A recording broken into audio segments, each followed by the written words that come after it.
இவளால என் குடும்பத்துக்கே அவமானம், அவளை அங்கேயே முடிச்சிடுங்கன்னு அப்பாவே தன் மகளுடைய காதலனுக்கு அசைன்மெண்ட் கொடுக்க அதனை அப்படியே கச்சிதமாக முடித்த காதலன். காரில் அழுகிய நிலையில் கிடந்த பெண்ணின் சடலம்.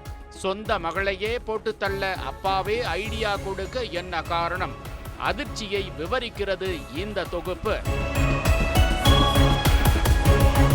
தெலுங்கானா மாநிலம் பெத்தப்பள்ளி மாவட்டம் கோதாவரி கனியை சேர்ந்தவங்க 33 வயசான மானசா. இவங்களுக்கு ஏற்கனவே 2 திருமணங்கள் முடிஞ்ச நிலைமையில மனமுறிவு ஏற்பட மானசா தன்னோட அப்பா கூடவே வாழ்ந்துகிட்டு வந்திருக்காங்க.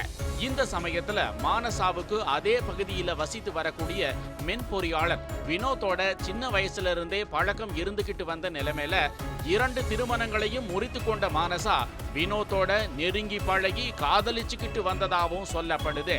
ஆனா வினோத்தும் காதலிக்கிறதா நடிச்சு மானசா கூட ஜாலியா இருந்துகிட்டு வந்திருக்கான். இதனால மனசுல ஆசைய வளர்த்துக்கிட்ட மானசா வினோத்தை திருமணம் செஞ்சுக்கிட்டு இனிமேலாவது நல்லா வாழணும்னு முடிவெடுத்த நிலைமையில வினோத் கிட்ட தன்னை திருமணம் செஞ்சுக்க அப்படின்னு கேட்டிருக்காங்க. ஆனா வினோத்தோ திருமணம் எல்லாம் இப்ப வேணாம்னு இன்னும் கொஞ்ச நாள் ஜாலியா இருக்கலாம்னு சொல்லி தட்டி கழிச்சதா சொல்லப்படுது. மானசாவும் பொறுமையா இருக்க வினோத்தும் திருமண பேச்சை தவிர்த்துக்கிட்டே வந்திருக்கான்.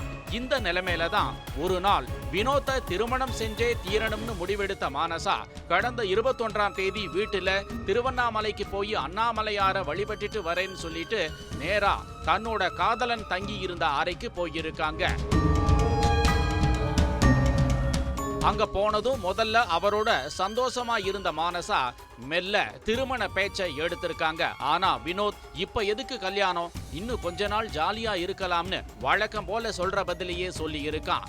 இதனால ஆத்திரமடைஞ்ச மானசா தொடர்ந்து வற்புறுத்தின நிலைமையில கடுப்பான வினோத் மானசாவோட அப்பா ராஜேஷுக்கு போன் பண்ணி உங்க மக என்கிட்ட வந்து என்ன திருமணம் செஞ்சுக்க சொல்லி கட்டாயப்படுத்துறான்னு சொல்லி திட்டி இருக்காரு. இத கேட்டு எரிச்சலான மானசாவோட அப்பா அவளால என்னோட குடும்பத்துக்கே அவமானம்னு அங்கேயே அவளை தீத்து கட்டிருங்கன்னு சொல்லிட்டு போனை வச்சிட்டாரு.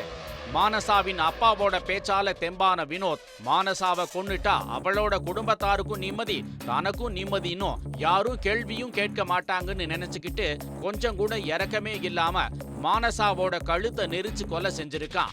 அதுக்கப்புறம் ஒரு காரை வாடகைக்கு எடுத்துக்கிட்டு அதுல மானசாவோட உடலை ஏத்திக்கிட்டு போய் பேருந்து நிலையத்துக்கு பக்கத்துல இருக்கக்கூடிய காலி இடத்துல புதைச்சிடலாம் அப்படின்னு நினைச்சு கொண்டு போன வினோத் அங்க ஆள் நடமாட்டம் இருந்ததுனால அப்படியே காரை விட்டுட்டு தப்பிச்சு போயிருக்கான்.